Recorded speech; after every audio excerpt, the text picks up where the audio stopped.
If you're cold calling and you're trying to figure out how the call should flow from start to finish, this video is for you because I'll be showing you how I gather all the information that's needed to get the property under contract and how I build rapport with my sellers when cold calling. Let's get into it. Now, the very first thing that's important is opening up the call with a qualifying question. You're going to be skip tracing these potential addresses, so you need to figure out if these prospects that you're dialing is actually the seller. Once you identify that, then it's time to figure out if they will be interested in selling. So the beginning of the call will go something like this. How you doing today?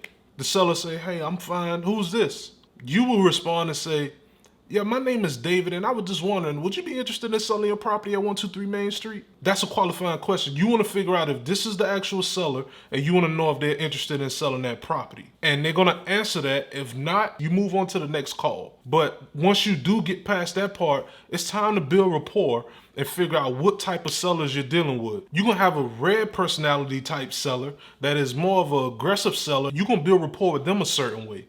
You're gonna have a green seller, which will be an analytical type seller, which most of the times are engineers. They're gonna keep track of small items in the house that they purchase, and they're going to write down the dates that they purchased it. They're going to keep receipts. They're going to be very organized, and you're going to have to build rapport with those type of sellers a certain way.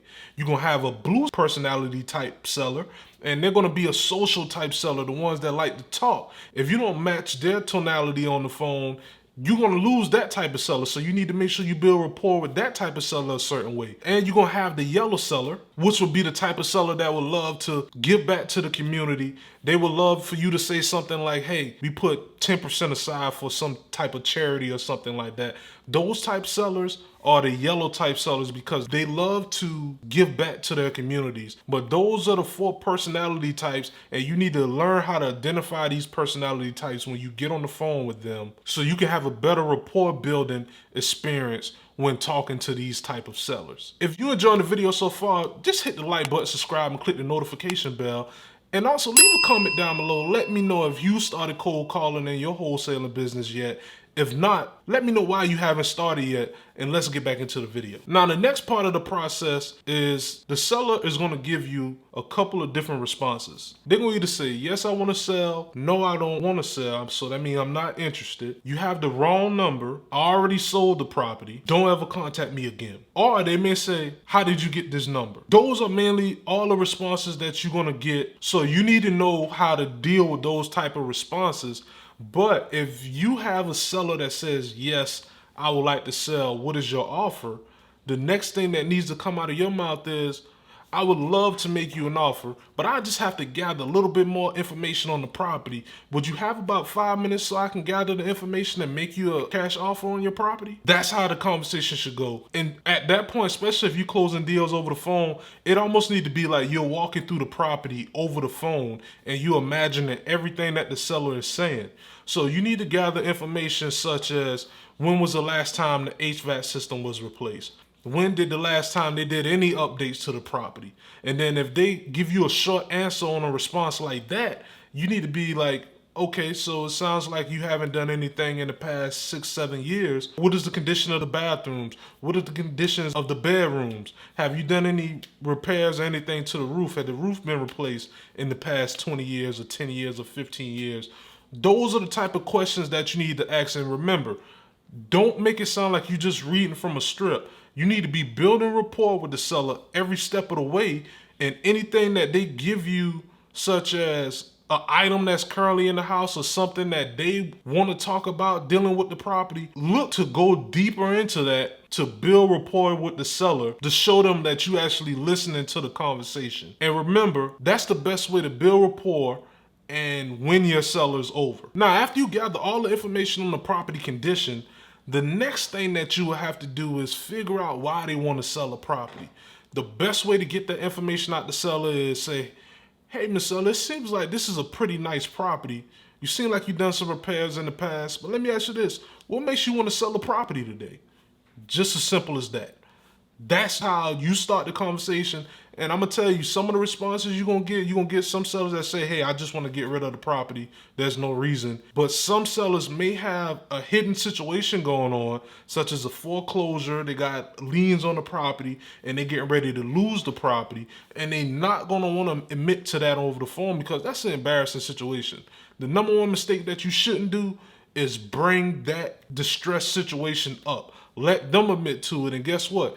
The more rapport that you build with them, 9 times out of 10, they'll be willing to tell you the truth and let you know what's really going on. But if you just reading through a strip and you're not trying to build rapport with the seller, they're not going to open up to you and tell you these type of things. So remember, in situations like that where they don't give you the response that you're looking for, look to dig deeper. The next thing that's very important after you gather the information on why they want to sell is the time frame that they want to sell. This is how you identify what type of lead that you're dealing with. You're gonna have cold leads, warm leads, and hot leads. That's how I identify my leads. And any sellers that want to sell in 0 to 30 days, those are hot leads. Any leads that want to sell from 30 to 60 days, those are warm leads. And any leads that want to sell 60 to 90 plus days, those are cold leads. With those different types of leads, you have to follow up with these type of sellers in different ways. If I'm dealing with a seller that wants to sell in 0 to 30 days, I'm going to follow up with them more frequently than someone that want to sell in 30 to 60 days. But you just got to sit down and figure out how you're going to follow up with these sellers to make sure that you stay in front of them. And you better believe the ones that's hot, you need to try to build as much rapport as possible. But no matter what the situation is, you need to be making offers to all these sellers and building rapport with all these sellers to the fact that they're going to remember you whenever the time comes for them to be ready to sell. And one big mistake that a lot of cold callers make is whenever they do get a lead, they think that they need to close the lead right then and there. It does not work that way. You have to realize any lead that you close on the first contact is normally a unicorn type deal, and it's probably going to come one time out of 100 deals. Most leads you're going to have to follow up with and continue to follow up with over time to actually get the deal closed. Now, after you ask the seller how soon they will be looking to sell, the next very important question is, are they currently living in the property? Is the property vacant? Is there a tenant in place? Because now it's time for you to put your problem solving hat on. You need to figure out these things because 9 times out of 10, if it is someone occupying the property, they may need assistance moving, or they may be behind on their rent if it's a tenant occupied. It's just so many different type of situations, and guess what? That's another way to pull out of the seller the reason why they potentially want to sell a property. If they're not giving you up front the reason why they want to sell. Not only that, if the property is vacant and the seller has items in the property that they would like to keep, you can tell the seller, okay, well, I know you said you have some items here in the property that you would like to keep for yourself. Well, I'll tell you what, we'll definitely put the items in a storage unit for you, or we can load it up on the truck and get it sent to you wherever you are if that's something that you would want to do. If you do that and the next wholesaler is not doing that, who you think the seller is going to go with? They're going to go with the wholesaler that is actually offering some type of extra service, which is going to put you ahead of everybody else. So remember, throughout the whole call, always be a problem solver. And just going back to the question of why do they want to sell, if they don't give you a response because it's a distress type situation, another way to ease a question in that's going to pull that information out of the seller is asking them this. We do a title search. We're going to make sure that the title and everything is clear. And once the title and everything is clear, we'd be willing to close on the property. But let me ask you this. Is there any taxes, liens, or mortgage or anything on the property that we should know about? So if they say, yes, it's a mortgage, then you can say, okay, the mortgage is current and everything. There's no issues with the mortgage situation, right? 9 times out of 10, they're going to tell you the truth. It's almost like forcing it out of them. Or if it's a lien on the property, then you already know that's possibly a reason why they want to sell, because they actually have a lien on the property that they can't pay off, and the only way they can pay it off is if they sell a property. So that's just another way to get the reason why the seller is looking to sell out of the seller. Once you ask all these questions, you pretty much have gathered the property condition. You're figuring out why they want to sell. You ask if they have any taxes, liens, or mortgages against the property. Once you get good at it, you should be able to ask these questions and run comps in systems such as PropStream, which I have linked below, to see what your offer could potentially be. At this point, you have all the necessary information from the seller that you need regarding the property to make an educated offer to the seller and get this property under contract. Your goal that you should have is never give your number first. You should build enough rapport to the point where you can actually get a number out of the seller. And guess what? Sometimes you still may not get a number out of the seller. So the best thing to do is use the lowest support and comp that you can possibly find to make your initial offer if the seller is not willing to give you their number first. And sometimes the seller may not be as motivated as they claim they are, and that's the reason why they don't want to give you the number first. They may just be tire kickers, you just never know. But that should always be your goal.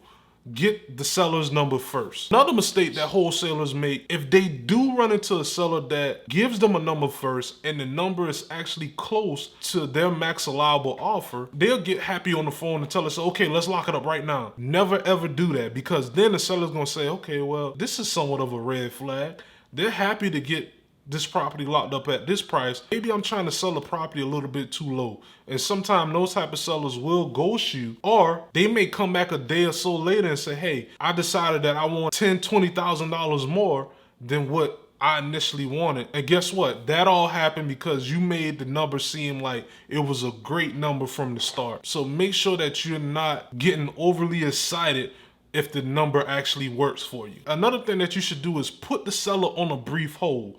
Tell the seller, once they give you a number, you can easily say, Mr. Seller, I don't know if this number will work for me, but what I can do, let me put you in a brief hold. Let me speak with my partner real quick and let me see if this number would actually work for us. I don't know if it'll work, but I'm gonna try my best to get this number to work for you. And if I can, we can go ahead and put the property under contract. Would you be interested in getting this process started today? Just as simple as that. So you put them on a brief hold for 2 to 3 or 4 minutes, or you could tell them you'll give them a call back in a few minutes to actually give them the okay that the number actually works. And that's gonna make it seem like you actually went and talked to someone to get everything approved and get the process started. If everything goes well and you're getting ready to get the property under contract, of course, you need to get the seller email so you can send over the agreement, and make sure that you go over the agreement with the seller line by line to make sure that there's no confusion after you get the agreement signed by the seller. From that point, you just need to get the property over to your real estate attorney or your title company